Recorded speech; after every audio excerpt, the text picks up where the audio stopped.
So Esty Dinur is a radio, print, and web journalist whose articles have been published in the Progressive Magazine, the Isthmus, On the Issues, Feminist Voices, New Directions for Women, and other publications. She is the longtime host of a Friday public affairs show on WRT-FM, 89.9 FM Madison. And Esty is the artistic director, curator, and producer of the Madison World Music Festival and marketing, communications, and community relations director of the Wisconsin Union Theater. So please give it up for Esty and Katy. Thank you, Kate. Just a small correction. I was all these things at the Wisconsin Union Theater. I retired about a year and a half ago.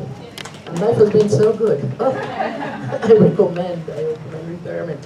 Well, so I'm here to ask Katy some questions about her new book, and after that you will have the opportunity to ask your own questions. So by introduction, Katy Wallace founded Human Nature in 2006. Hey, so Katy, what is the goal of the book and of your approach? Thank you, Esty. Can you hear me okay? Yeah. Well, actually, the book came about because my husband, Woody, was like, you've been teaching this process for so many years, you should write it into a book. And when I thought about it, I realized, yeah, it made a lot of sense to take this information, the body tune-up, which is something I did with people one-on-one and with workshops over many years, and make it accessible to a broader audience. And I would say overall my approach is kind of rooted in a belief that the body has an innate ability to heal. And I personally experienced as a young adult using foods to help overcome health issues that I had. And so I was just very inspired, like many natural healers are, to try to bring that and share that with other people. So besides the body tune-up, you know, what I do with people is work one-on-one with them to help them identify foods that will help their body to overcome different health issues and rejuvenate from within, really. And also having a history as a research scientist, I really like to use scientific tools to help people to identify where they can kind of get the most improvement from natural support. So the book is titled The Body Tune-Up, a Food-Based Cleanse, 6 Ways to Lifelong Healthy Habits. What is the Body Tune-Up? So the Body Tune-Up is a set of food-based cleanses. It takes about 6 weeks to get through the whole process. And it's like this specific diet, specific food-based cleanses that you follow sequentially. And the food itself is really driving the transformation that people experience in the Body Tune-Up. But it's just giving your body a lot of nourishment that it needs. And overlaying on that are different herbal remedies and natural supports that kind of accelerate the direction of healing for each cleanse. So you said there are 4 of them that you do consecutively. What is each of them, and why do them all at once? Or, you know, not at once, but consecutively, as you said. So the first one is the digestive cleanse, and that's 10 days. And we're working with this ideology that healing really begins in the gut, right? If you want to heal with more nutrition, you've got to be able to absorb it.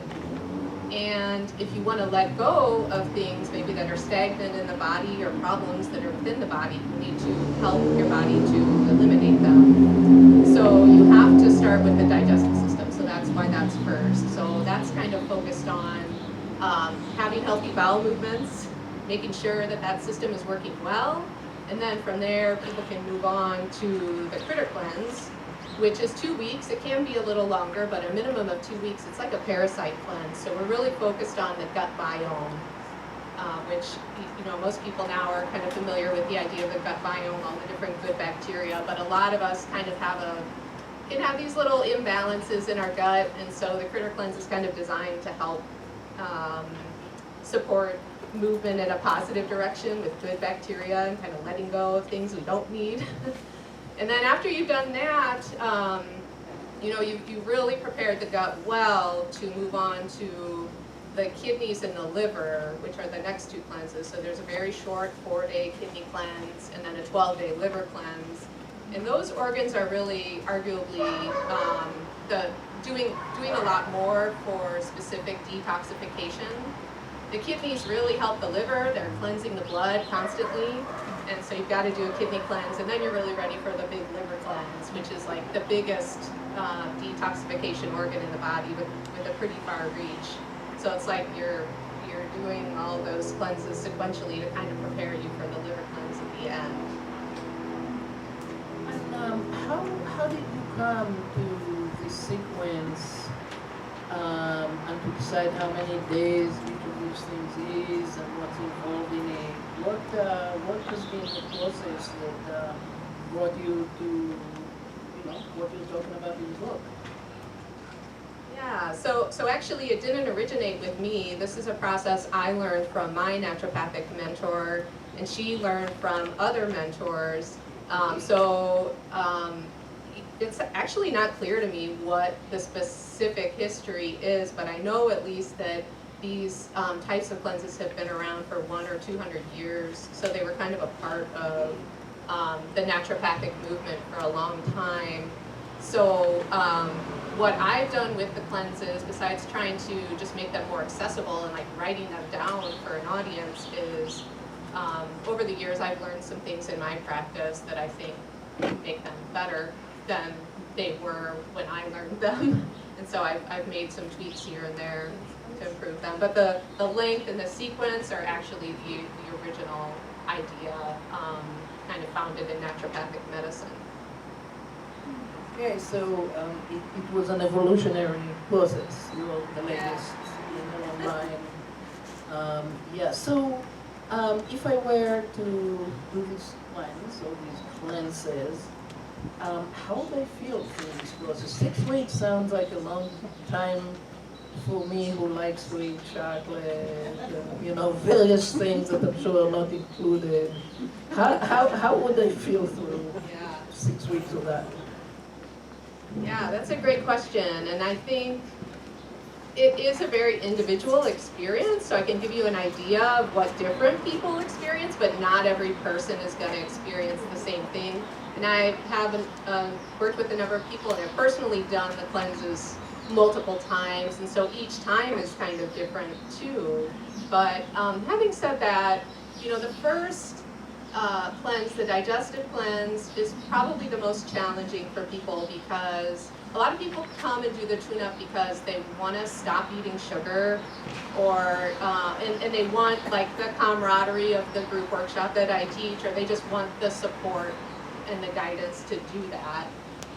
But if you're giving up sugar or, you know, some other food vice, there can be an adjustment period for the body, because when you start eating the foods in the tune-up, your insulin levels begin to normalize. Other hormones are changing in the body, and it's a very natural process for those things to shift, but still, like, one person might feel the shift differently. So you might feel like you need a nap, or need to really focus on hydration, or I would say after you get through that initial few day period of adjustment to like, where's my sandwich, or where's my cookie, or whatever, people feel really, really good. They start feeling really light. They feel like they have mental clarity. They have energy. They're sleeping better. So lots of different things happen. If they had a lot of allergies and sinus problems, those start to go away. So shifts start to happen after that kind of initial trial. And then as it goes deeper and deeper, you're also adding more foods back in. So it's like the nuts and bolts of the food program are the simplest in the beginning, but then you're adding foods in as you go. So in that way, it kind of gets a little easier to manage the 6 weeks. I guess what I always tell people is like, you know, you can do anything for 10 days. So you can do the digestive cleanse because it's just 10 days. And then once you're in the 10 days, you know, you can keep going because oh my gosh, you know, you feel better. And that's motivation to go a little bit further. Okay. So, but that begs the question, is the cleanse just a cleanse? Are you just cleansing your body, or is it a more involved process? Yeah, actually, my best friend from high school and I are still connected on the phone, and she was like, "Are you sure you want to call this a cleanse? Like, it sounds like it's more just like a upgrade." And I do think that there's kind of a stigma to the word cleanse that I've wrestled with, because I've definitely kind of uncleansed the cleanse a little. Like, I've added in protein over the years because I've just found that most people, certainly they can take the protein out if they want, but most people will do better if they're well supported with protein during the process. Anyway, I think I got off on a tangent. Yeah, so what I'm asking is, what I was asking is, how is it more than a physical cleanse? Yeah, What right. does it Like, involve? my intention with it is that you're developing a lot of new habits, and those are things you're going to carry beyond the cleanse. So yeah, it's not just a flash in the pan, let's do a cleanse and then, you know, go back to normal. It's like a lot of people learn about new foods they never ate before they came into the cleanse, or they're learning actually how to cook these things. They're changing the way they eat because of the cleanse. Woody's gonna laugh at me for saying this, but he doesn't remember, but many years ago when I was just getting started with the body tune-up, he was like, yeah, this is like boot camp for your taste buds, because you can't eat, you know, you're eating like vegetables and healthy oils, and a lot of Americans don't ingest those foods 3 meals a day, platefuls of vegetables, so it really does kind of make up your taste buds. And a lot of people will say, you know, when we do it as a group together in the body tune-up workshop, that they are like really looking forward to the cookie that they can have or whatever. And then they have it, and they're like, it wasn't that great, because you change, your taste buds change. So that's really my intention, is like, it's kind of training you each time to upgrade some patterns that will just serve you better going forward. So, do you have a lot of people who go through the body tune-up, through the cleanses, that really have not had a bunch of vegetables before? People who are really attached to the American diet, or prepared meals and junk food and so on? Or is it really more people who are already on their way to better health, if not, you know, already in, at least the food that supports better health? I'd say it's a mixture. I mean, if people know anything about me, when they come, they kind of know what they're getting into. But still, even I know there are some people here tonight who, when they started, you know, they were like, how do I make this for dinner? Or what is that vegetable you just said? You know, so I think there's both. Yeah. And if you want, then you can talk about it in a little bit when I'm done asking questions. So you say in the intro that it helps weight loss and keeping the weight down, because we know that generally don't work. That people lose weight and then they gain it back, and they even gain more. Substantiate that for me.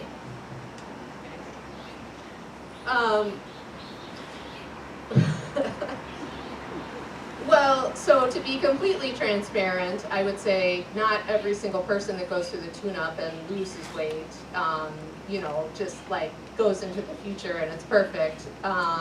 But certainly there are a number of people who do lose weight.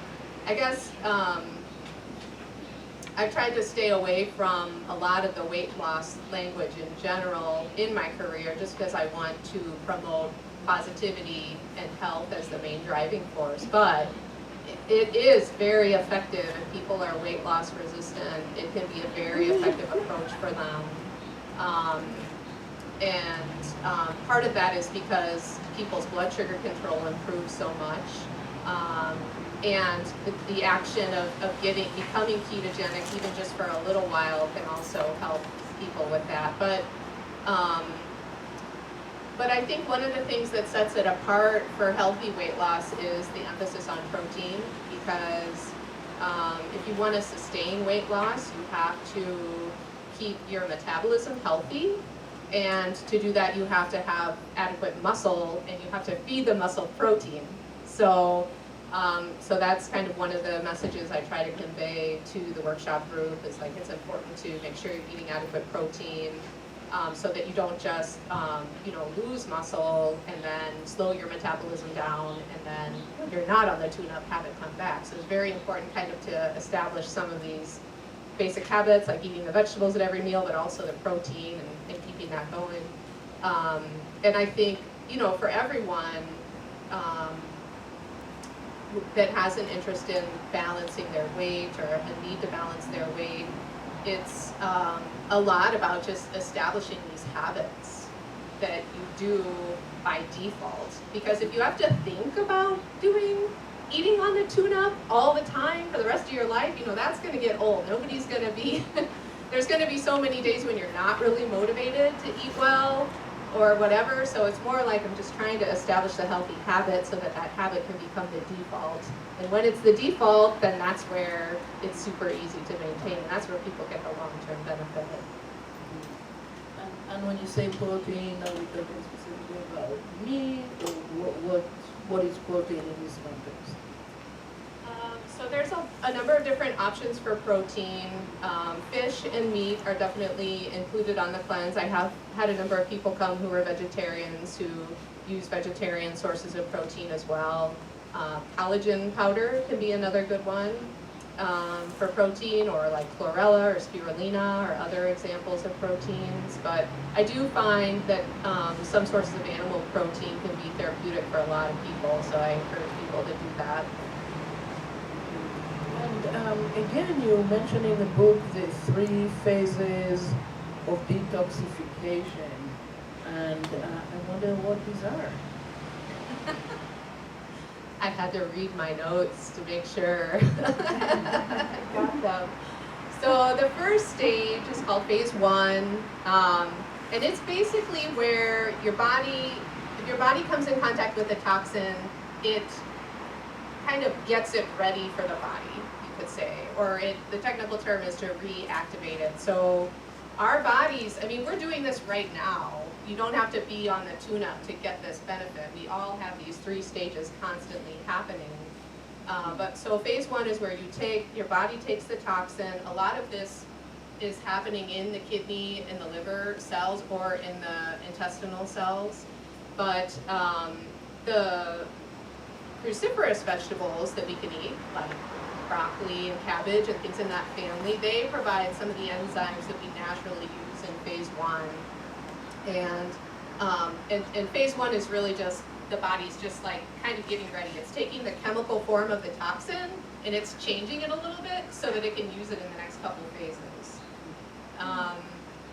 And phase 1, there's actually a lot of things in our environment and in our sometimes in our diets that upregulate phase 1. And so that's kind of interesting, because when we activate a toxin, we actually sometimes make it more toxic. So sometimes people are getting a lot of symptoms from getting too much phase 1. So like an example of that would be alcohol or a caffeinated beverage. Those things actually upregulate our phase 1. Prescription medications upregulate phase 1. Paint fumes or fumes in the exhaust from the cars, they're all going to kind of upregulate this phase 1. So then you've got to have good phase 2 support. So phase 2 is called neutralization. So the body kind of activated the toxin so it could do something with it.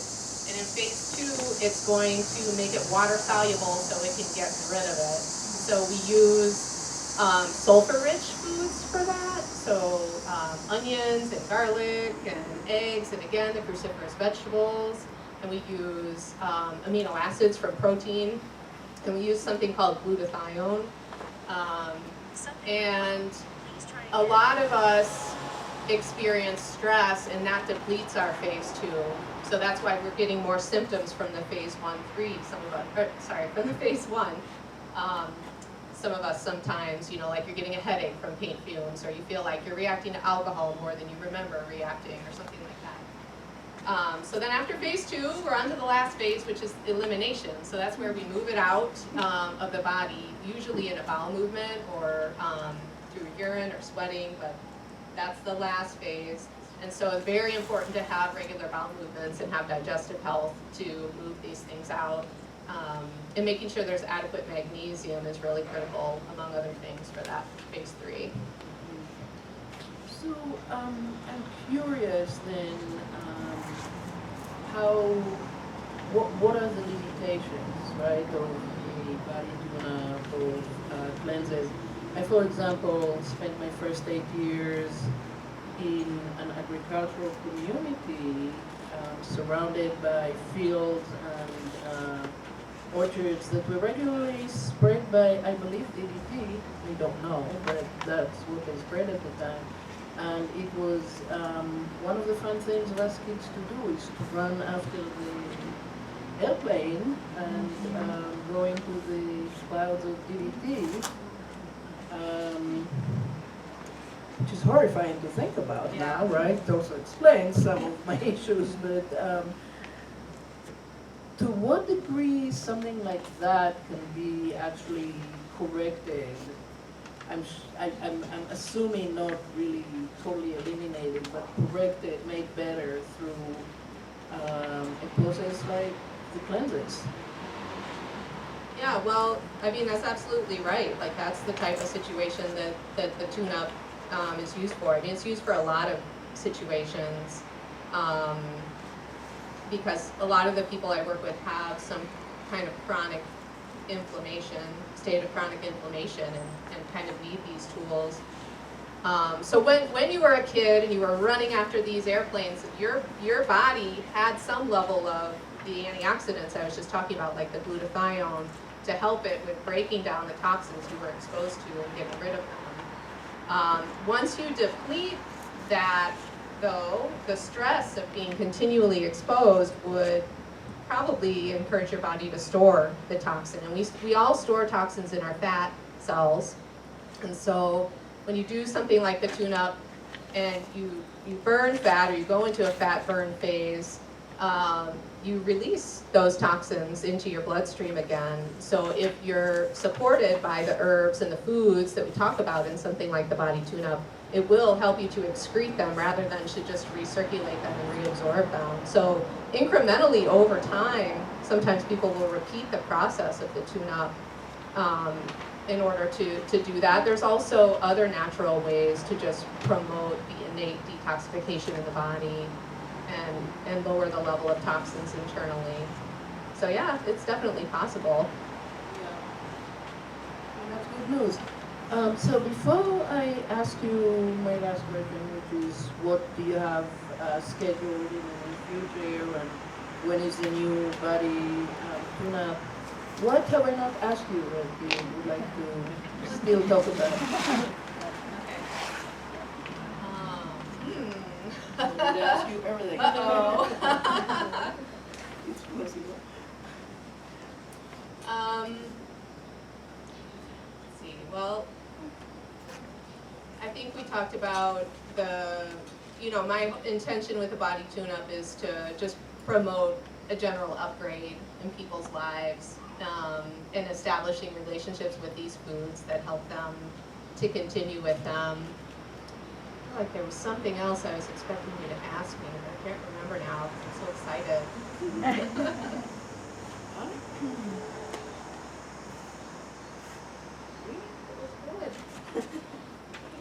Oh, I know. Okay. Well, so I wanted to kind of tell you some of the weird things that have happened with people doing the tune-up over the years. Like, so are you guys ready? Like, do you really want to hear some of the weird things? So I had one person tell me that she regained hearing that she had lost. And she knew that because she had small children and they would listen to like a tape on a tape player, and she couldn't not hear the higher levels before she started the cleanse, and then after the cleanse she could hear all these other things that she couldn't hear before. So that was pretty remarkable, because you're not supposed to be able to heal your hearing. Like, it's supposed to be medically impossible. So that was kind of a cool thing. And I had another lady regain her sense of smell. This is all pre-COVID, you know, many, many years ago. So that was kind of neat to kind of regain function. I've had lots of people say, you know, that critter cleanse definitely passed something kind of weird. So you're always like, yes, we want better out than in. No, I won't tell you any more than that. I have to think of something else now, because I can't end on that note. Well, I do have actually another question. So, all the people that you mentioned are female, and obviously we have a great majority of women here.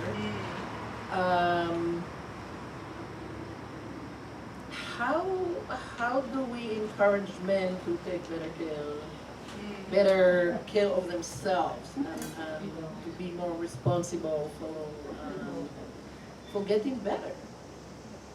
It's not in your book, I know, but maybe you have some thoughts about that. I mean, I do work with men, and there have been men who have done the body tune-up. Some of them are here, so maybe they can speak to this too. You know, I do think it's similar. It's like you can't rely on yourself to always want to feel motivated to do these things that are good for you. So it's kind of like you've got to harness the times when you are inspired to take a step and try to, you know, change a habit or establish something new. I don't know. I don't have any secret advice beyond that for men. Maybe some of the men here have something to say about it. Or maybe for women who want their partners to improve their health. I mean, that's Woody, yeah? Yeah. Did you, Woody, being married to Katy, have things changed in the way you think and do things? And excuse me for putting you on the spot, I hope it's okay. Well, yeah, obviously we completely different than we did before she started her naturopathy path. You know, I still, you know, travel sometimes for work and still, you know, kind of eat stuff from restaurants at work, but I would say, you know, I've done some of these cleanses too. I actually did the cleanses with Katy when she was learning from her naturopath. And they definitely made changes that, you know, you could see. So, you know, I would say some things I've adopted through time, and some things I, you know, go up and down on, but it definitely, you know, definitely helps. One other thing that Wayne said, I guess.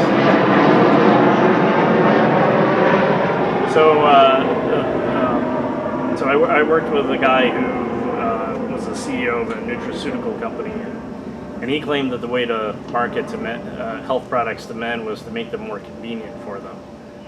For instance, more convenient for them. For instance, pre-package all the supplements into individual packets that they take daily.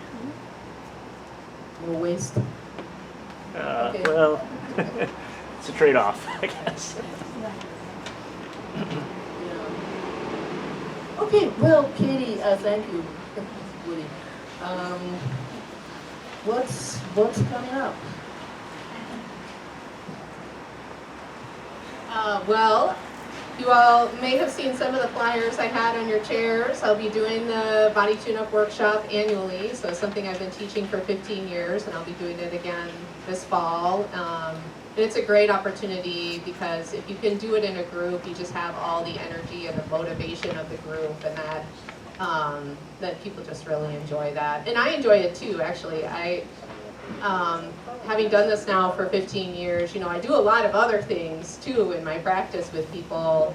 And there have been times when I've actually thought about, oh, maybe this year I won't do the body tune-up, or, maybe I need to, I want to kind of explore this other direction and do this other thing. But the thing I keep coming back to is just that people's experience of the tune-up is so powerful. I mean, it's just transformative. And so I sort of feel like I just need to keep offering it because of that, even if I have, other interests. I spend a lot of my other time working with individuals, doing a lot of functional medicine, and just learning about functional testing, which is a really rapidly growing field. So we're looking at the gut biome and stool tests and hormone testing and blood chemistry testing, and I really geek out on all of that stuff. But yeah, I would love, if anybody here is interested in the workshop, would love to have you join me or ask me more about it. Well, thank you so much. I read it, but I've learned some things now, and yeah, I'm thinking about it. And so the mic is yours right now. If you have questions. Can I say one more thing? Absolutely. Oh, okay. I forgot to mention that I do have scholarships for the workshop. So the application deadline's in a few weeks. So so don't let the money stop you if you're interested.